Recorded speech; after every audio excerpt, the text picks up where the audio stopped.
नमस्कार मित्रांनो, स्वागत आहे तुमचं अमोघ चॅनलवर.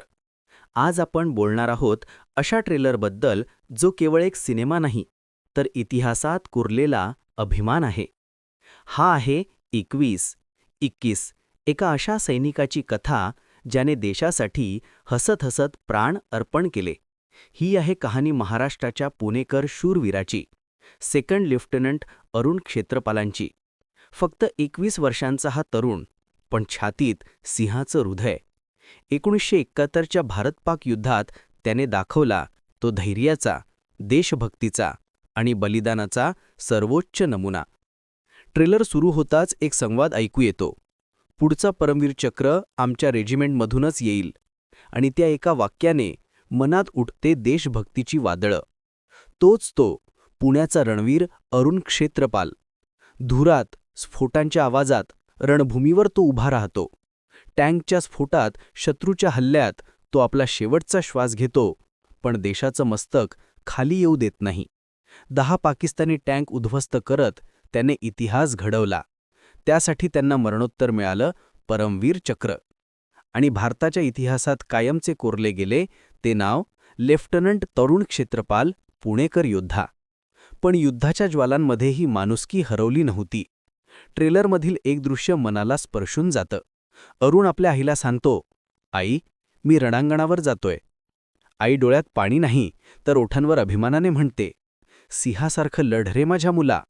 हा संवाद प्रत्येक भारतीय आईचा आशीर्वाद वाटतो. या भावनिक क्षणांमध्ये दिग्दर्शक श्रीराम राघवन त्यांच्या संवेदनशील आणि ताकदीच्या दिग्दर्शनाने प्रत्येक फ्रेम जिवंत करतात. बदलापूर आणि अंधाधुंद नंतर ही त्यांची आणखी एक अमर निर्मिती आहे. धर्मेंद्र साकारतात आजोबांची भूमिका, ज्यांच्या तोंडून वीरतेच्या कथा ऐकताना अरुणच्या डोळ्यात अभिमान झळकतो. आणि मग अचानक जयदीप अहलावाद साकारतात पाकिस्तानी ऑफिसरची भूमिका. तो म्हणतो, "अरुण क्षेत्रपालचं शौर्य आम्हीही सलाम करतो." हा क्षण सांगतो, वीरतेला देश नसतो, फक्त मान असतो. मुख्य भूमिकेत अगस्तानंदा, अमिताभ बच्चन यांचा नातू, आपल्या पहिल्या मोठ्या थिएटर फिल्ममध्ये साकारतो एक पुणेकर रणवीर. दी आर्चीजमधील हलक्या कथेनंतर हा आहे त्याचा खरा कस पाहणारा रोल. आणि त्याच्या प्रत्येक नजरेत देशासाठी मरायला तयार सैनिक दिसतो. ट्रेलरमध्ये युद्धाची तीव्रता आहे, पण त्याचवेळी आहे भावना, देशप्रेम आणि अभिमान. धूर, रणशिंग आणि जयहिंदच्या आरोळ्यात प्रत्येक भारतीयाचा हृदय धडधडू लागतं. ही फक्त फिल्म नाही, ही भारताचा हृदय धडकताना पाहण्याचा अनुभव आहे. 21 डिसेंबर 2025 मध्ये थिएटरमध्ये प्रदर्शित होणार आहे. तारीख अजून जाहीर नाही, पण देशभरात उत्सुकता शिगेला पोहोचली आहे. तर मित्रांनो, तुम्ही हा ट्रेलर पाहिला का? थिएटरमध्ये की यूट्यूबवर? कुठला क्षण तुमच्या अंगावर शहारे आणतो?